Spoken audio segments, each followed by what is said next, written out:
to work, you have to know how to do it. But Sarah Imeinu was able to take her part and build her from a body to go to spirituality.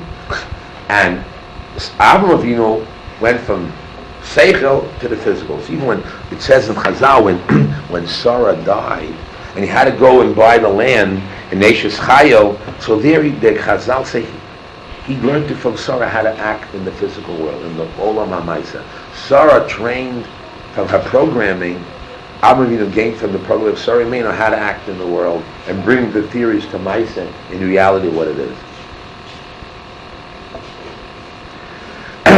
There's a lot to learn by Sarah Imeinu. We got to continue a little about it, and it's there. We're part of it, and it's important to know that it exists, and we got to train ourselves to be Sarah Imeinu.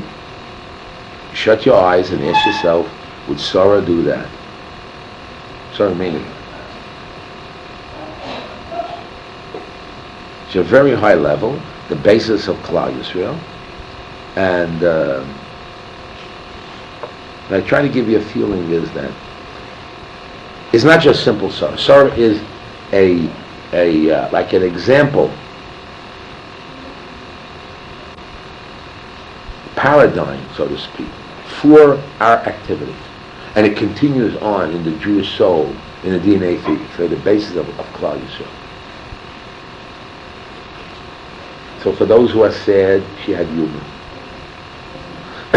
For those that know that she's a very spiritual woman, and she's able to change her being from her box to get out of her box and not to get stuck in. We talked about this already, but I wanted to bring it out on. I just want to mention one more thing. I mentioned in the Yeshiva, I want to have it recorded. I didn't have it recorded, and that was that what was one of the reasons we had a Maccabean fort was the Bas, the daughter of the Kohen Gadol, was going to be taken at the wedding time to Hagmon to be with her, and she goes out and she rips her clothing and runs naked, and all the rabbis are embarrassed. Everybody's embarrassed, a naked woman, and she says, "What are you embarrassed about nakedness for? Aren't you worried about defiling the purity of the Jewish woman by going to Hagmon?" And this stuck into their heart, as if the Jewish woman was being matame, the tznius was being matame, and they make it impure.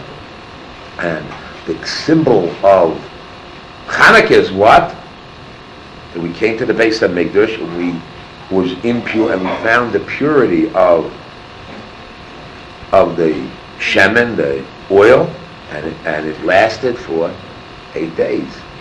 The 8 days being beyond 7, and to tell you that the spirituality of the Jewish soul, which is development of the Elokus, the quality of godliness in man, is what Avraham Avinu did.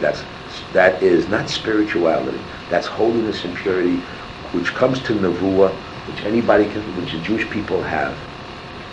Spirituality non-Jews can have. But holiness and purity comes from the Jewish people. The Jewish people have holiness and purity, and that was the thing. The purity was defiled. We lost the temple. We had to bring it back by Mesiras Nefesh, by through Yirat Shamayim. You had to push yourself to the degree in order to bring back that purity again. And we're in purity, which is Elokus, is always miracles. And the whole basis of Avraham Avinu was everything comes from God, and everything he did was according to miracles, which means the hand of God was in it. When he wanted to circumcise himself, he couldn't do it. God had to come with the hand and do it with him. It means God's always there helping us. That's called hashgacha pratis, private help, which is a form of a nest. Always God is there. And therefore the women should feel good that Hanukkah is really their holiday. It's from Sarah Imeinu, but it's not a historical fact. It has to be alive, active, flexible, growing, dynamic force within every Jewish woman to grow, to be a healthy, positive Jewish woman, to be able to say, Shoasani Kirtzono. I'm growing and developing. I don't need other people's shoes. And the other, I want to be happy with what God gave me and use the facilities and faculties and the benefits that God gave me and develop it to grow. I can also reach Nevuah greater than Avraham Avinu. I can do great things. But let's do it. Let's do it. Get out of the limitations and grow. Grow. You go to your husband, to your children, but there's growth. God sees everything. God saw and recorded that what Rachel gave over the Simanim to Leah, which who knew about, is revealed. Everything is seen and known. Every chesed, kindness, goodness that you do is seen. But the other way around also. All the stubbornness and the cast and the anger and the stinginess and the tsar ayin and no emunas chachamim is all there also. Everything is seen. And especially in Eretz Yisrael, when everything is multiplied. God sees all. Anyway, girls, I wish everybody a happy Hanukkah. And Baruch Hashem was Zocha to be in Eretz Yisrael, the holy Eretz Yisrael, and to celebrate Hanukkah here, and your girls sacrifice to come, which is the midah of Sari Meinu, and program yourself to be the true Sari Meinu and bring the good Meinu around.